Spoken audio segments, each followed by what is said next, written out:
We think of space as the final frontier, the last place for mankind to explore. But what if space isn't the final frontier? What if there are dimensions beyond physical space we haven't begun to acknowledge yet? And what if there are people who have already begun to explore this new realm of existence? It may sound bizarre, but there is evidence that physical space is not the end of our outreach into the heavens, but simply the beginning. Could aliens be visiting us from other realms? Could they use corridors through other dimensions to reach our tiny blue world? And can we expand our consciousness enough to understand these strange new realms? Are we on the cusp of a truly new way of contemplating the cosmos? And are there beings from these dimensions trying to make contact with us?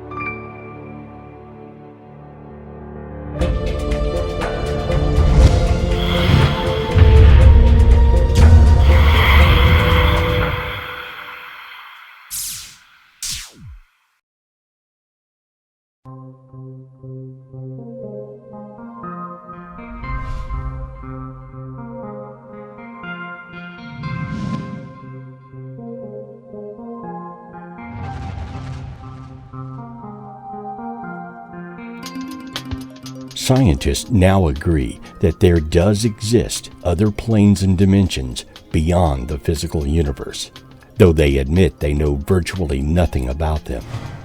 Yet daily, there are UFO sightings that appear so bizarre, so strange, that it is difficult for us to wrap our minds around them. Are aliens using some advanced technology to delve into these layered realms? Or do they do it by accessing some hidden conscious ability within themselves?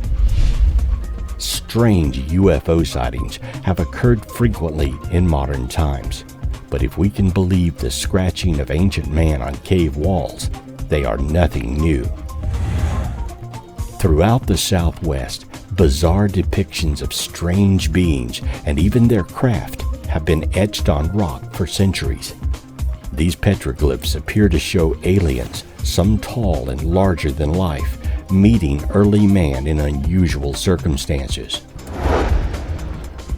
Further south, we find the Nazca Lines, bizarre inscriptions that can only be viewed from high altitude.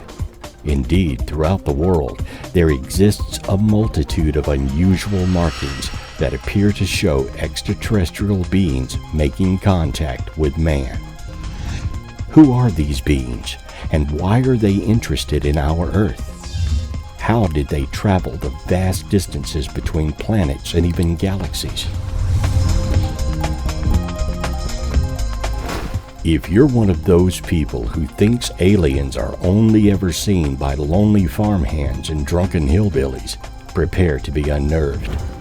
The 1966 Westall Australian encounter was witnessed by over 200 people and provoked a response from both the police and Australian Air Force. On April 6th, pupils and teachers at two schools in a Melbourne suburb watched as a low-flying silver-gray shiny object drifted over an empty field before landing behind some trees. Witnesses described it as looking like a cup turned upside down on a saucer. While both schools are near an airport, staff are well versed enough in aircraft to know it was unlike anything they had ever seen before. When some pupils went to investigate, the craft abruptly took off again, speeding away into the sky. The only traces left were some unusual scorch marks in the forest. What's so truly disturbing about the Westall encounter is the sheer number of witnesses, along with how spread out they were. For such a diverse group to have simultaneously had a mass hallucination is almost as incredible as an explanation of a flying saucer. And that's before we get into the involvement of the Australian government. So, did aliens come to visit Melbourne some 50 years ago?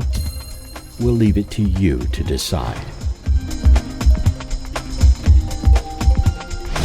Saucers zipping about is not too unusual, but what makes them fly is a total mystery.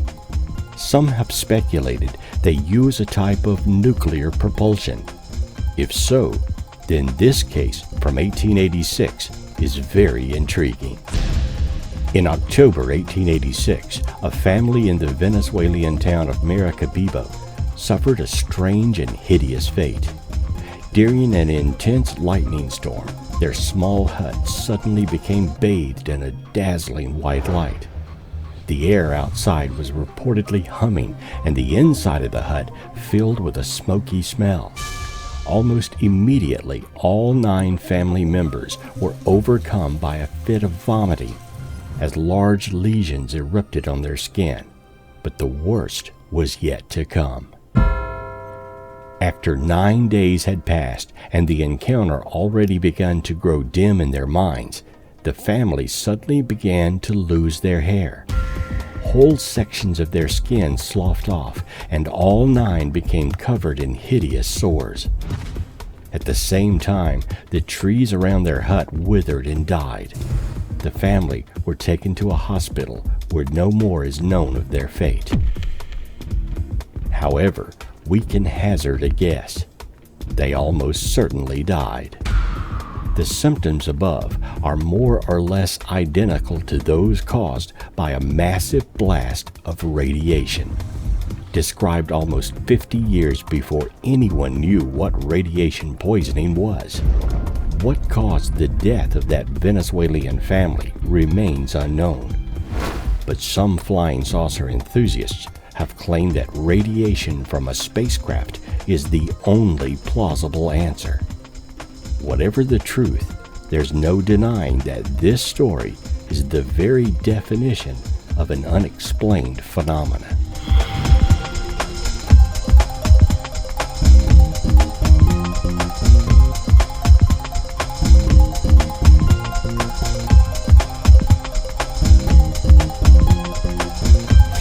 Another of the most bizarre supposed UFO sightings in modern history took place at Falcon Lake in Manitoba, Canada, and involved a man named Stephen Malkalik. Malkalik was a prospector who claims to have encountered not one, but 2 UFOs, and after investigating the objects, he was blasted with some sort of hot gas from an exhaust vent that left him with bizarre markings on his midsection and led to his being hospitalized. This remains one of the most bizarre cases of a UFO sighting on record, simply because it's one of the few in which the person who claims to have made contact with alien life suffered a very real, very strange injury. He suffered from nausea, headaches, and the odd burn markings in a very distinct grid shape across his abdomen. There is no reasonable explanation for this, unless he too came into contact with the strange propulsion systems of one of their craft. A UFO sighting on the evening of December 29, 1980 changed the lives of 3 Texans forever, and not for the good. While driving through the southern tip of the East Texas piney woods north of Houston, Betty Cash, Vicki Landrum, and Vicki's 7-year-old grandson Colby came upon a huge diamond-shaped object just above the trees and 130 feet away. Cash hit the brakes, and she and the elder Landrum stepped outside. Immediately, they noticed intense heat. Their faces felt as if they were burning. When Vicki re-entered the car and touched the dashboard to steady herself, she left a handprint. Blasting fire and heat, the UFO slowly ascended. Suddenly, numerous helicopters, 23 in all, appeared from all directions, positioning themselves near the strange craft. But this time, the witnesses were back in the car and watching the spectacle from their moving vehicle. Other motorists saw the object and the helicopters from different, more distant locations. Eventually, the flying objects were lost to view. Unfortunately, the episode was only beginning. Back home, the three fell sick, Cash most severely. She suffered blisters, nausea, headaches, diarrhea, loss of hair, and reddening of the eyes. On January 3rd, unable to walk and nearly unconscious, she was admitted to a Houston hospital. Vicky and Colby were experiencing the same symptoms, though less severely. The witnesses' health problems continued throughout their lives. In September 1991, Cash's personal physician, Dr. Brian McClelland, told the Houston Post that her condition was a textbook case of radiation poisoning, comparable to being 3 to 5 miles from the epicenter of Hiroshima. For years, the three have pursued their case through the courts, seeking answers and redress. But official agencies deny any knowledge of the incident, even though the helicopters have been identified as twin-rotor Boeing CH-47 Chinooks, used by both the Army and the Marines. Betty Cash died at the age of 71 on December 29, 1998, exactly 18 years after her claimed close encounter. Vicki Landrum died September 12th of 2007, 7 days before her 84th birthday. Are these bizarre alien accidents where humans were adversely subjected to their technology and suffered horrendous fates? Or could the extraterrestrials be uncaring and unsympathetic towards their encounters with hapless Earthlings? One thing is for sure, if you do happen upon a hovering UFO, stay away as far as you can.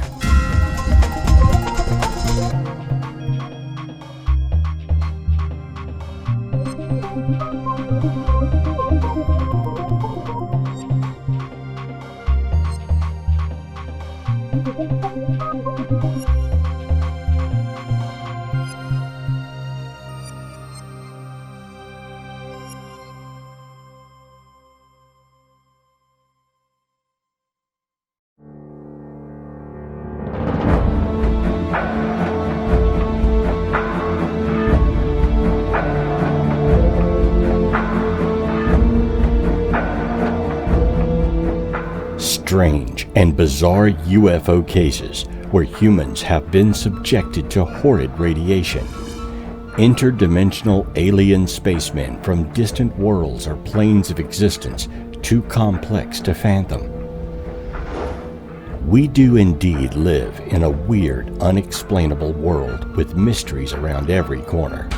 It's incredible that most do not believe any strange phenomenon until they witness it themselves.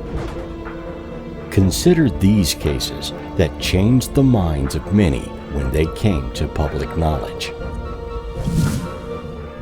In July of 1991, people living in Mexico City reportedly spotted something strange in the sky at a time when they were expecting to see nothing more or less than a solar eclipse.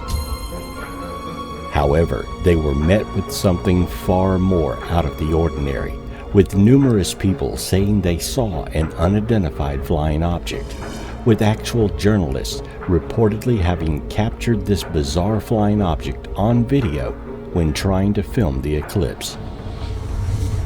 Since this time, there have been numerous reports of UFOs in the area, but none more particular than the UFO spotted that summer by multiple people looking from various positions in the huge city. A few months later, a similar UFO was spotted during an air show in the area, but no explanation has ever been offered. One of the most famous UFO sightings in modern United States history took place in the town of Sirocco, New Mexico back in 1964, with the chief witness being none other than a police officer named Lonnie Zamora. Zamora was in pursuit of a speeding car when he saw an object in the sky shaped like an oval and bearing a bizarre red insignia on its side. He claims to have seen this object rise from the ground and take off into the distance, and his story drew tremendous media and government attention, including leading to the CIA filing a report on the incident. Zamora came to be known as something of a kook and retired from the police force shortly after the incident. You know you've made it in the world of mysterious alien encounters when people refer to your UFO sighting as a bona fide incident. Such is the case of the 1965 Kecksburg, Pennsylvania encounter, in which multiple people claim to have witnessed something crashing into the woods near the town not far from Pittsburgh. People who saw it claimed the object that fell from the sky was roughly the size of a Volkswagen Beetle, and say that almost immediately after it crashed to Earth, the United States Army arrived and roped off the area. The official report is that it was a meteor crashing down into the woods, though obviously most of the folks who were present to see the object for themselves remained skeptical of this explanation. To this day, the case remains a mystery, good evidence of a real UFO sighting. At midnight on September 19th of 1976, the Iranian Air Force began receiving calls about a mysterious light shining above the streets of Tehran. Fearing an enemy aircraft, generals separately dispatched 2 pilots to investigate. What happened next would go down in UFO history. As the first pilot approached the object, his aircraft systems completely failed. Aborting his mission, he turned back towards the city, only to have his plane return to full operational capacity. The second pilot suffered an even creepier fate. After picking the object up on radar, he prepared to shoot it down, only for the object to attack him instead. Allegedly, a bright light launched itself at his craft, missing only when he executed an evasive maneuver. What followed was a chase across Tehran's skies as the object knocked out communication systems, shorted out power supplies, and generally caused mayhem on the ground before it finally disappeared. Although no conclusive proof exists, today nearly all those involved apparently believe they encountered a genuine UFO. However, we'll never know if the Iranian government itself agreed. All records were destroyed or lost following the Islamic Revolution a mere 3 years later. The same year that Iran was chasing mysterious lights across the sky, the Canary Islands were having their own strange encounter. At 9:27 p.m. on June 22nd, Navy personnel reportedly noticed a strange light traveling along the horizon that later split into 2 distinct objects. However, even this weird little tell has nothing compared to the reports on the ground. The residents of one street in La Rosa, Gran Canaria, reported seeing a gigantic translucent blue sphere hovering just above the ground. Roughly 30 meters in diameter, the sphere supposedly contained 2 humanoid creatures, vague shadows that could be seen against the stars. According to one witness, things then got even crazier, with the sphere expanding to enormous dimensions before vanishing off into the night sky. In the intervening years, several explanations have been put forward, ranging from meteor effects to a missile test. Yet to this day, people continue to swear they saw this strange orb and the even stranger creatures inside it.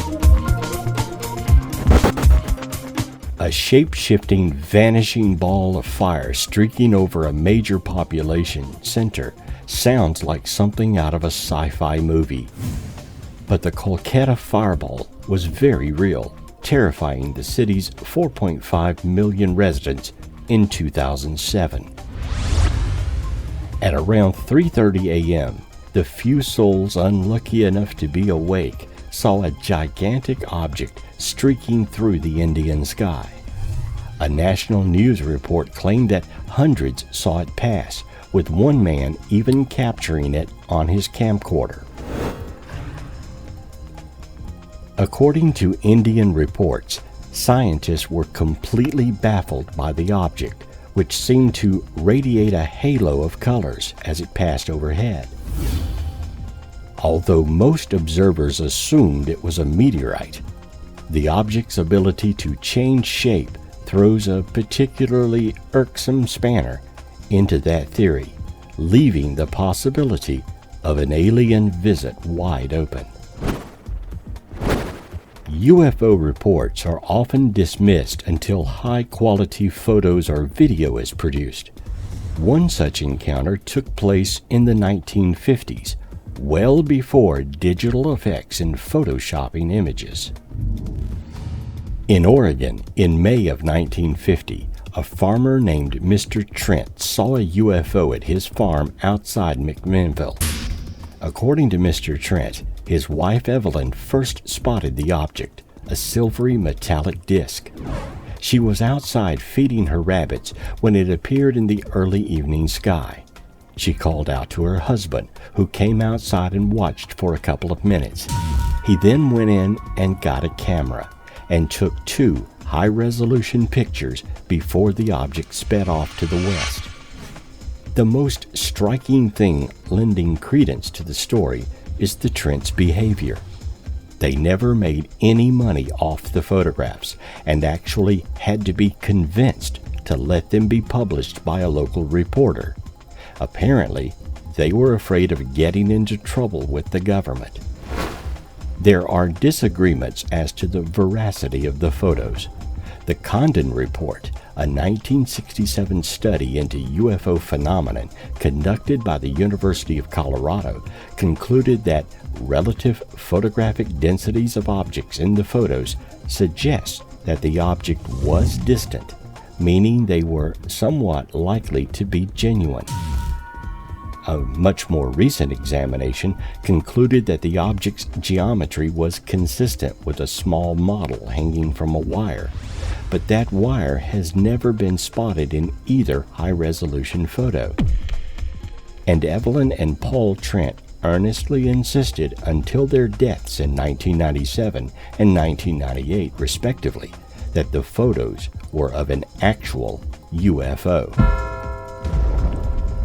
Why would aliens travel the vast distances across space just to allow us to take their picture? Are they here for some nefarious agenda we cannot comprehend? Or are they simply passing by with no regard to us as we go about our daily affairs? Who are the aliens, and why are they here?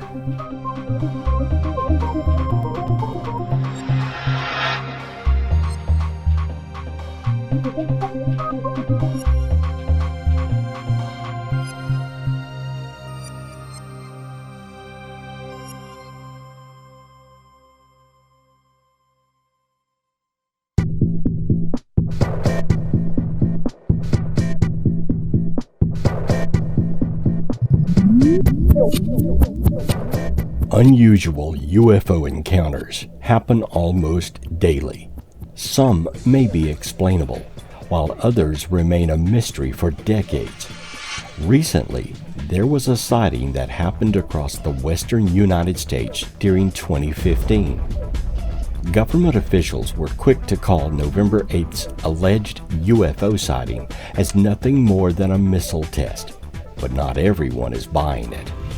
Those who witnessed the bizarre event have come up with some conspiracy theories of their own, blaming the incident on everything from meteor showers to alien contact.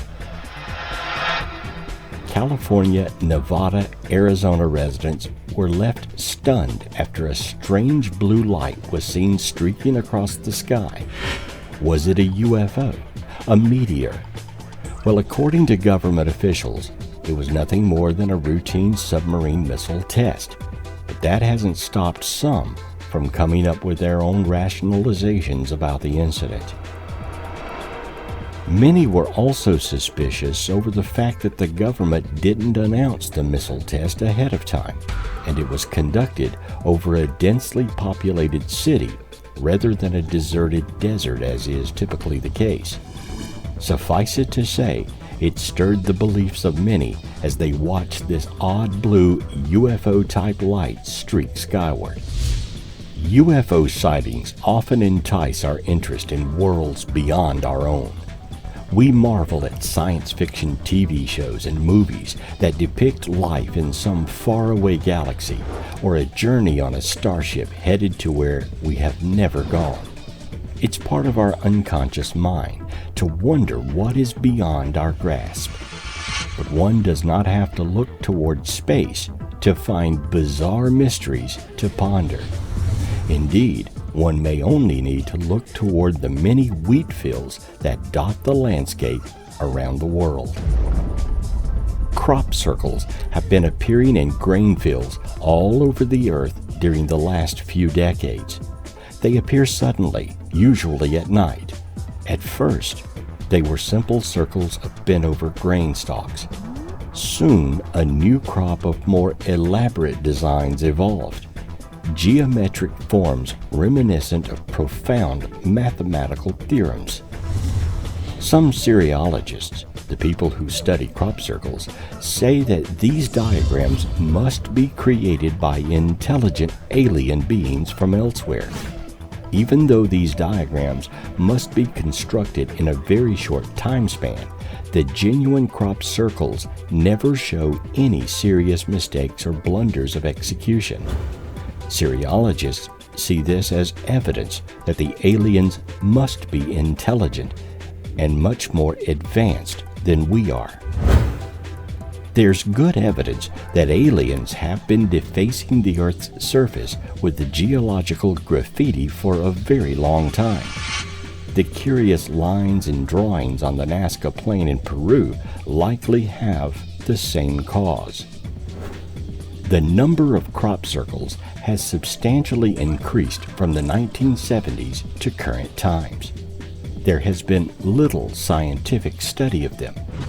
Circles in the United Kingdom are not spread randomly across the landscape, but appear near roads, areas of medium to dense population, and cultural heritage monuments such as Stonehenge or Asbury. In 1678, news pamphlets of the Mowing Devil, or strange news out of Hertfordshire, is claimed by some cereologists to be the first depiction of a crop circle. Since 2001, crop formations have increased in size and complexity of form, some featuring as many as 2,000 different shapes, and some incorporating complex mathematical and scientific characteristics. Though some circles are created by hoaxers, there remains a good number of them that are completely unexplained due to their location and speed at which they were created, as well as unusual magnetic and formation patterns within the circles themselves. Massive crop circles have been photographed soon after they appeared in fields throughout the UK. Some display such intricate designs that prove they would have had to have been made over a long period of time by a large number of people, yet they appeared quickly with no sign of human presence. A number of eyewitnesses claim to have seen crop circles created within a matter of seconds. The formations were so complex that it would have taken an army of people many hours just to attempt to create it by hand. Because nobody on Earth has been able to duplicate a true crop circle, certainly not at the cellular level, the assumption is made that it must be extraterrestrial in origin. People who stand inside a crop circle often experience a dramatic rush of emotions and increased perceptual abilities. If crop circles are messages from aliens, what does it mean? What are they trying to communicate? Who is the intended message receivers? Could these bizarre patterns in the fields be some connection to our place in the cosmos?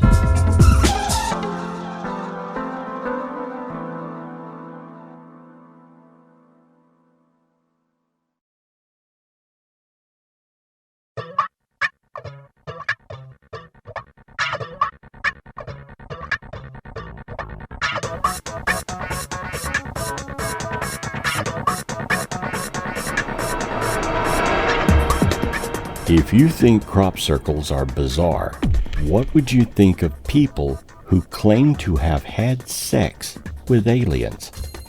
Actually, it's not an uncommon report within the annals of UFO research.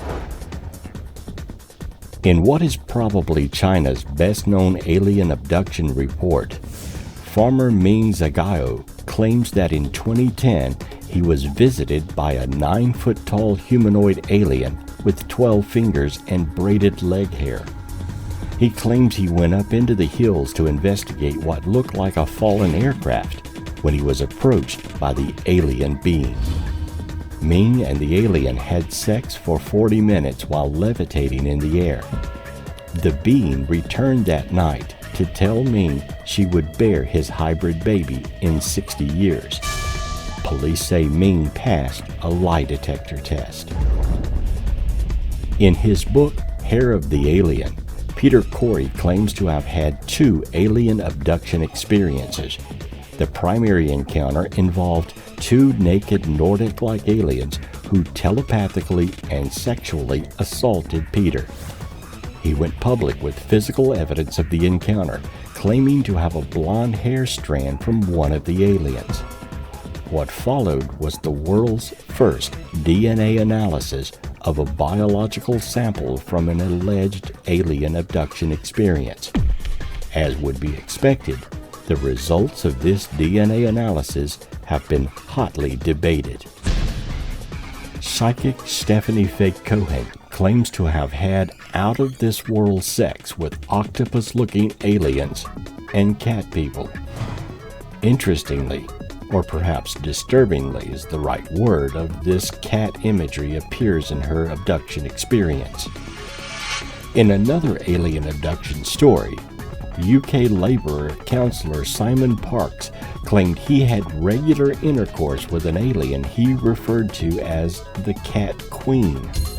Parks says he fathered a baby named Zarka with the aliens.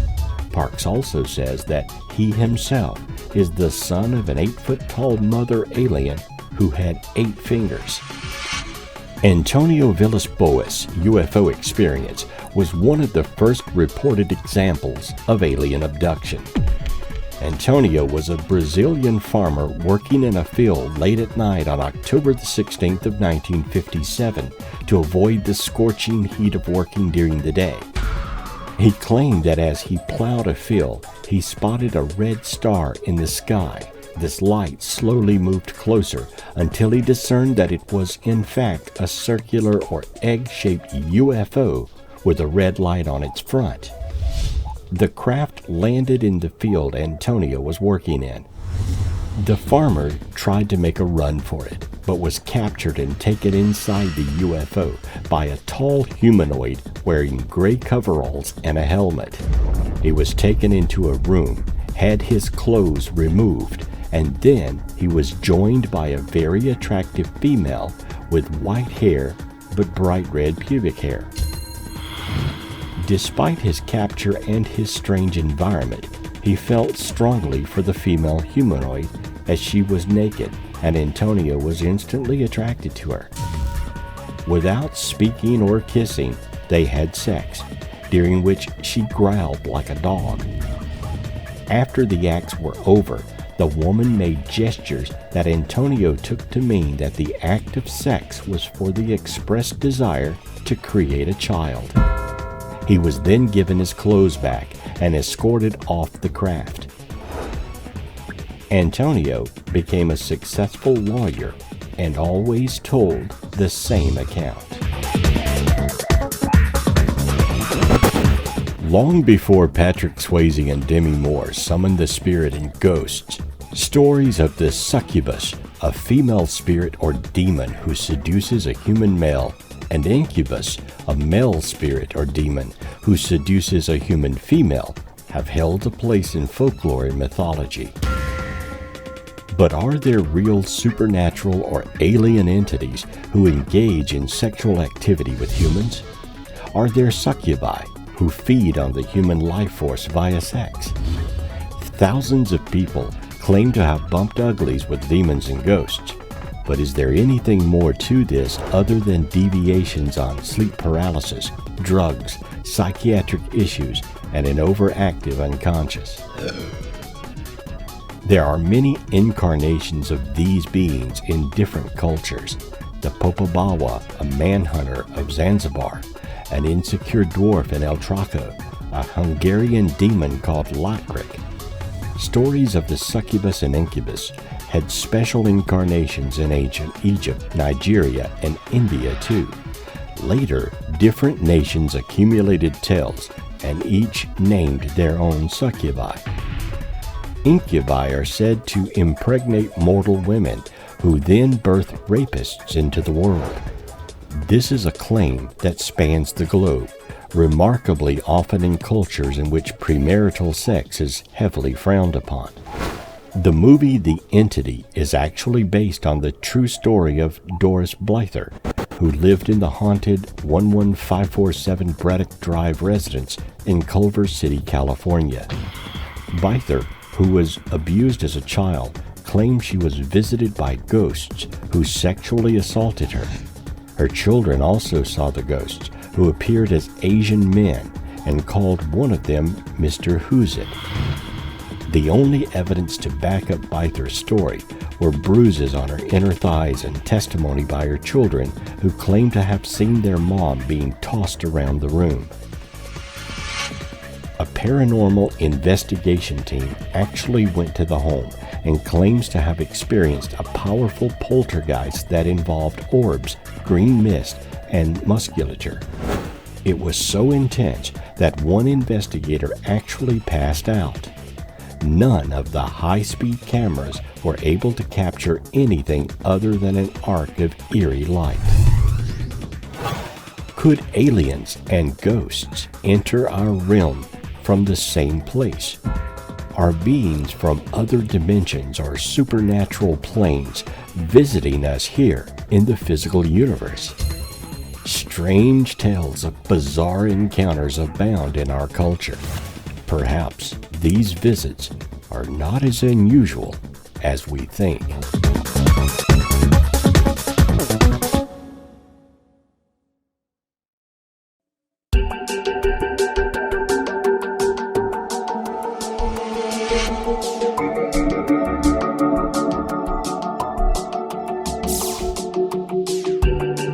UFOs are not just a sky phenomenon.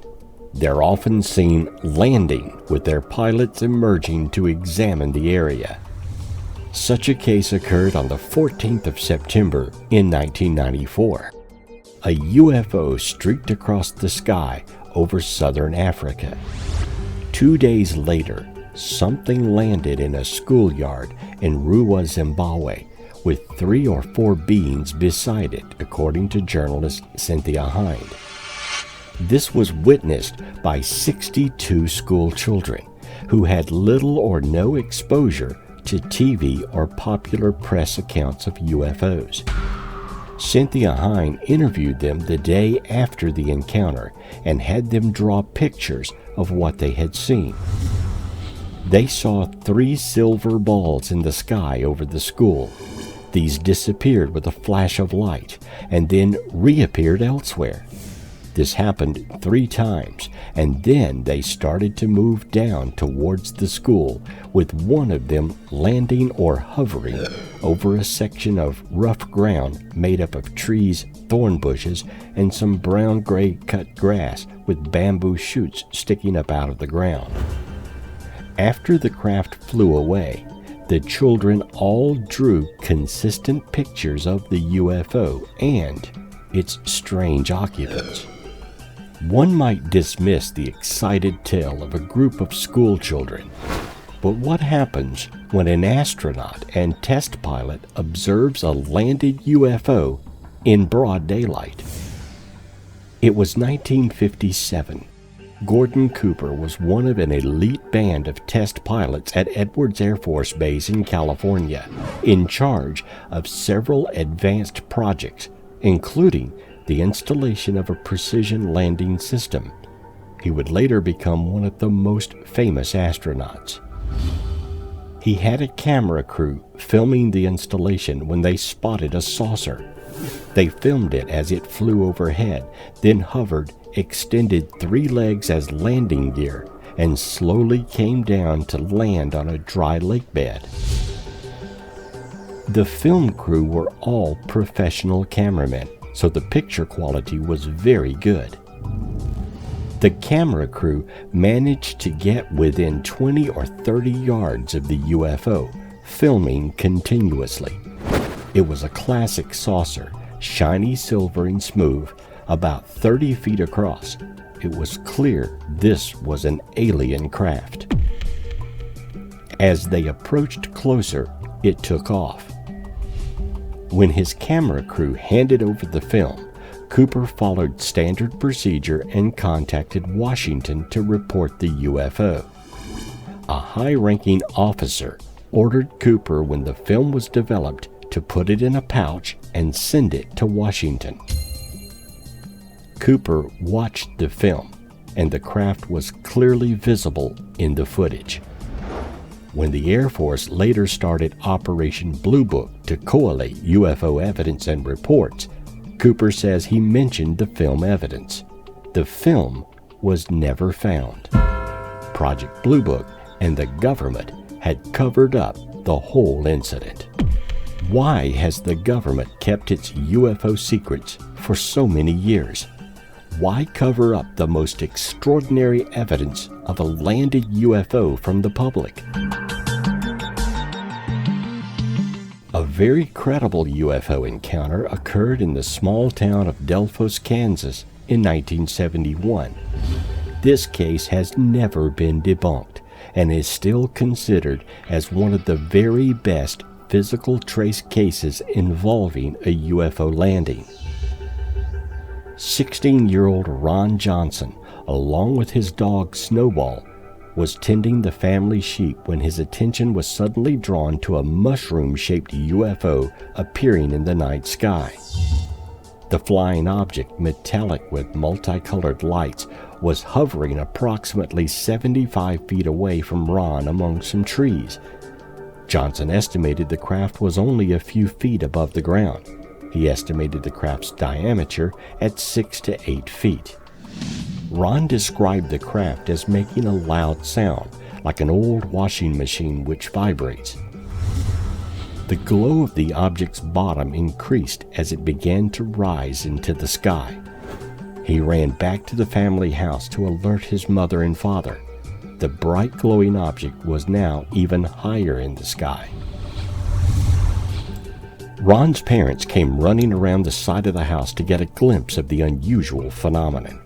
They arrived just in time to see the object, now big as the full moon, as it disappeared from view.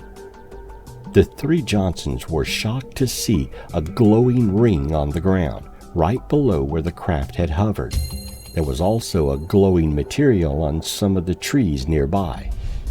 After touching the ring, Ron's mother's fingers went numb, like she had been given a local anesthesia. After they were sure the craft was not returning, the family settled down for the night. The glowing circle remained overnight. Investigators took soil samples and determined the soil was severely dehydrated and would not hold water. Nothing would grow in the affected area as well. The unusual landing ring remained for several months after the encounter. Weird and unusual UFO landings have occurred multiple times in modern times. Perhaps as the aliens arrive at our world, they cannot help but affect the areas they visit, and each time they land, they leave further evidence of the reality of UFO encounters.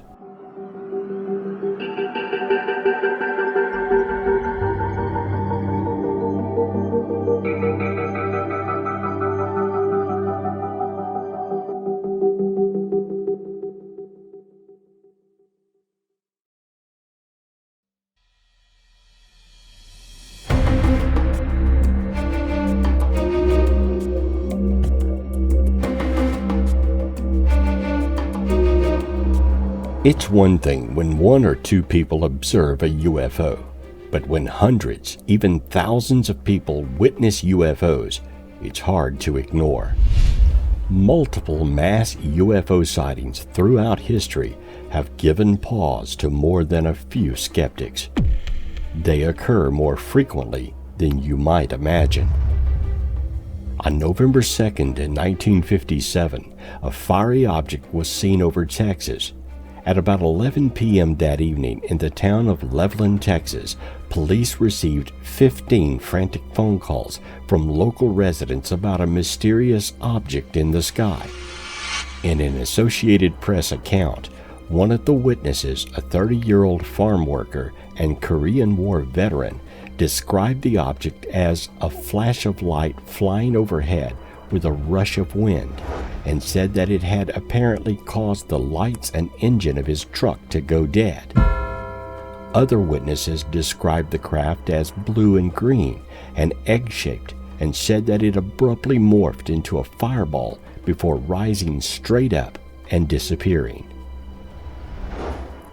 In March of 1983, V-shaped lights were seen in the Hudson Valley. The suburban area, about an hour's drive north of New York City, was the scene of more than 5,000 UFO sightings from 1982 through 1986, perhaps one of the biggest clusters of incidents in history. One night on March 24th stands out because of the sheer volume.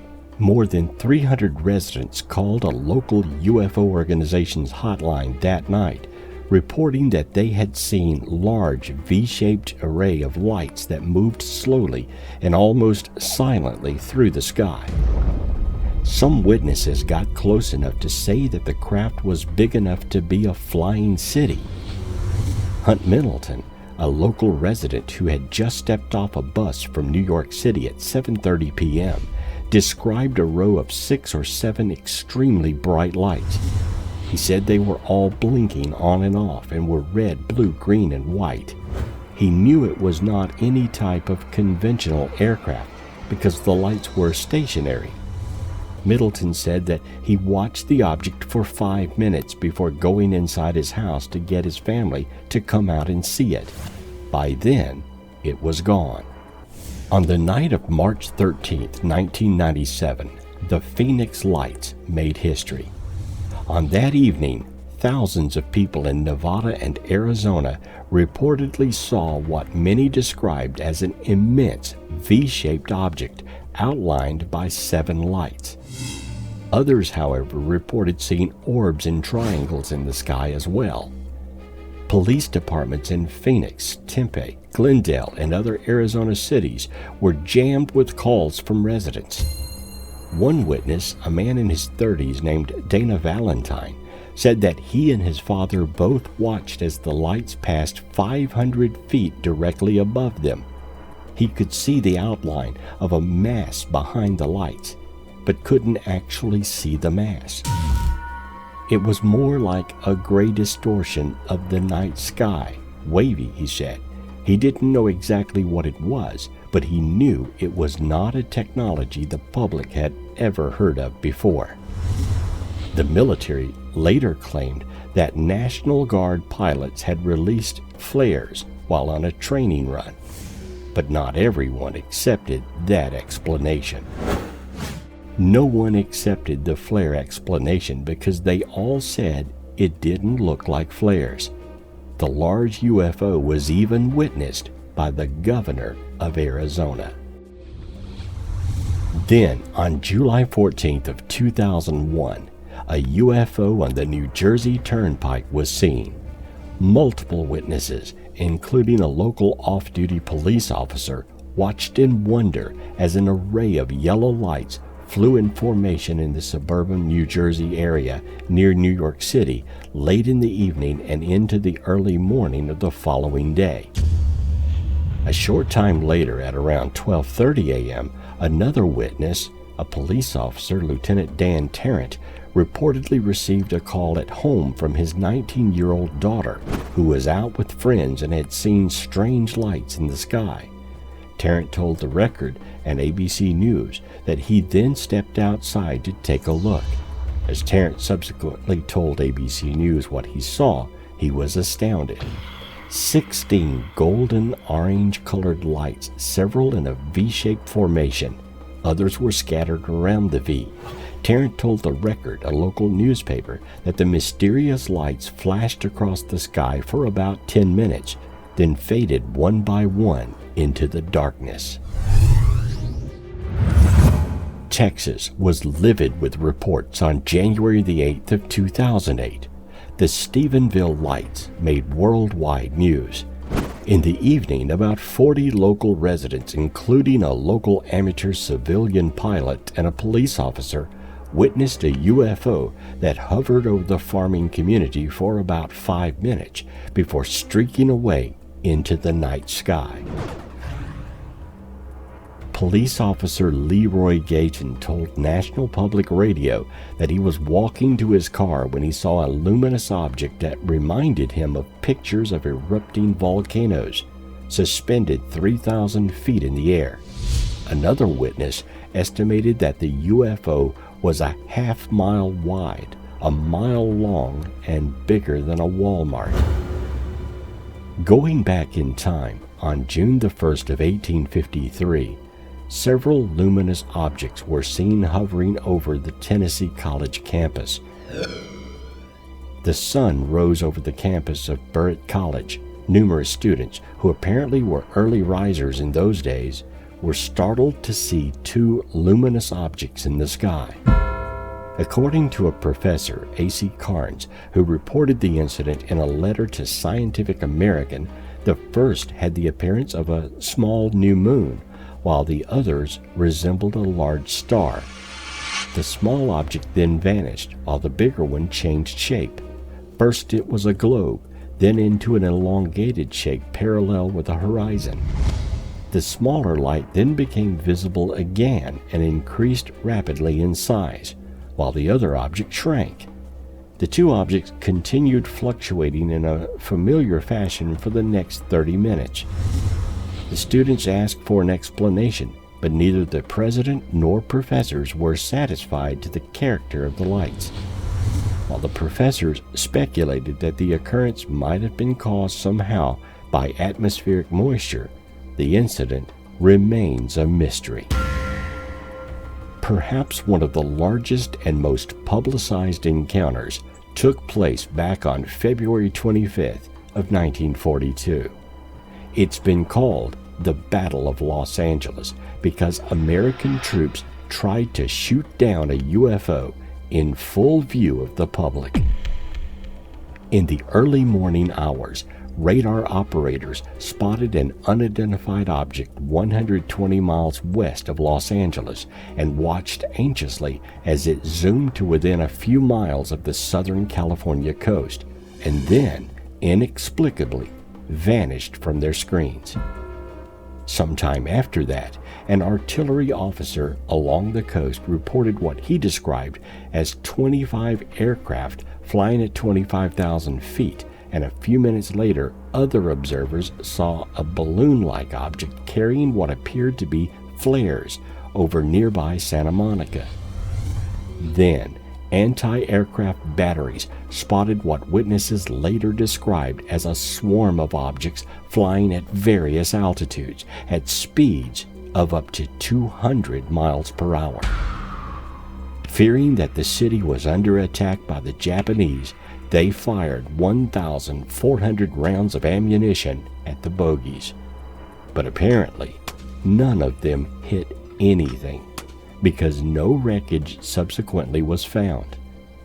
Officials initially described the incident to a combination of false alarms and mass hysteria, but ufologists have speculated over the years that the gunners might have been shooting at an extraterrestrial spacecraft. Multiple eyewitnesses saw the object and the military's attempt to shoot it down. Whatever it was, it silently disappeared and was not seen again. No balloon could have survived the assault from the military cannons, and no wreckage, nor were balloon fragments ever recovered. Could UFOs have shields or move slightly into another dimension when under attack, allowing their craft to be protected from harm? Is it possible they have technology or supernatural abilities that prevent them from being bombarded while in flight?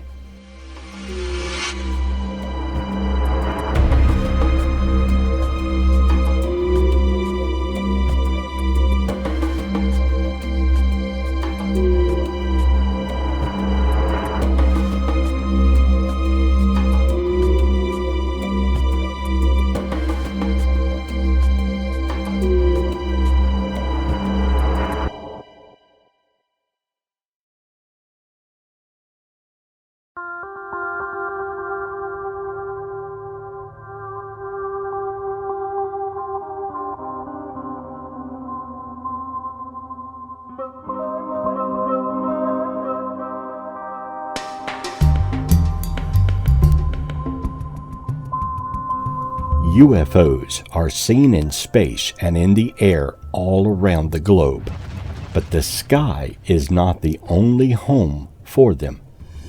There exists another phenomenon that is just as hard to explain as UFOs. USOs, or underwater submerged objects, are often reported as well. Most USO sightings are of a typical UFO emerged from the water and are not seen or classified as separate phenomenon by most people. Although identifying and dispelling unidentified flying objects has typically been important to militaries as a national security measure, the USO sightings compared to UFO sightings have never been reported as a national threat or caused the sensation that typical UFO sightings often have.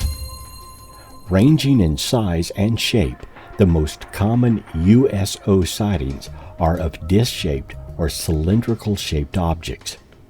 Traveling at speeds far exceeding any Earth-based underwater craft, these objects typically travel anywhere between 150 and 500 knots when submerged. Some of these objects have been reported as traveling at much higher speeds. UFOs have been seen by many people all over the world, and for a planet where 2/3 of the surface is covered by water, it should come as no surprise to the eclectic that there is more life hidden away from our eyes than what we get to see on TV. USOs, or unidentified submerged objects, have been seen by many explorers, sailors, naval officers, fishermen, and regular folk getting around the planet in their ships and boats. In 1952, the crew aboard the USS FDR witnessed a metallic object rise from the water and into the sky. This was not the first of sightings for the crew aboard this ship. It's also interesting that at the time of these sightings, the USS FDR was the only ship carrying nuclear weapons. Was a civilization of aliens stranded here who became the mythical subterranean civilizations? Do they move in and out of the water in spaceships, generally at the poles or in other areas with major grid points and vortexes? Though researchers have many USO encounter reports, little is known of these submerged craft. Could aliens be using the cover of our oceans to maneuver around the planet? Bizarre encounters with USOs continue to this day and appear to be as pronounced as UFO reports.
One of the many reasons put forth as to why we are being visited is that it is just a simple case of curiosity. In a similar way as the first explorers of our planet discovered new lands and new civilizations, alien life forms who stumble across us in their exploration of space may find us an intriguing and interesting species in our own right. Another popular theory put forward is that the Earth may well contain certain minerals which are not present on another alien planet. There has been some evidence to this in various reports and claims of underground alien bases and sightings of craft seemingly taking samples of Earth.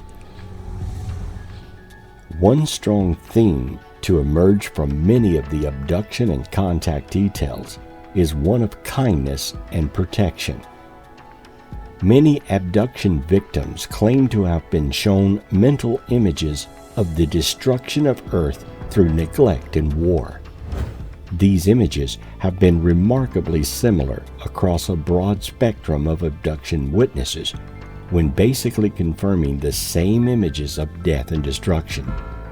Perhaps the aliens want to protect us from destruction.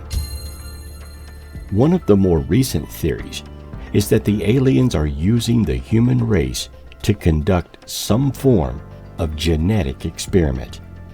This has come about fairly recently due to the connection between animal mutilations and UFOs. Many abduction victims claim that they were subjected to strange experiments, including the removal of semen from men and eggs from women. Some women even claim that they have been impregnated, only to have the fetus removed shortly after conception. The theory that the aliens are preparing for a total invasion is popular in film and media. The main reasoning against this theory is that any civilization that can traverse space and time should be able to invade a civilization that has been flying for less than 100 years easily. If the invasion theory is correct, then surely we would have been invaded many years ago.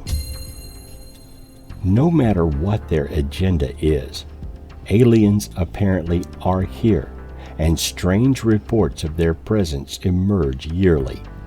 Indeed, the reports of alien contact and UFO sightings grow every year.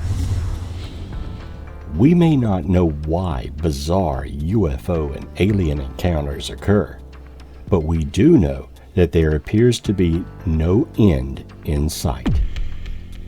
With modern technology and the widespread use of digital cameras, there are more recordings of UFOs now than ever before.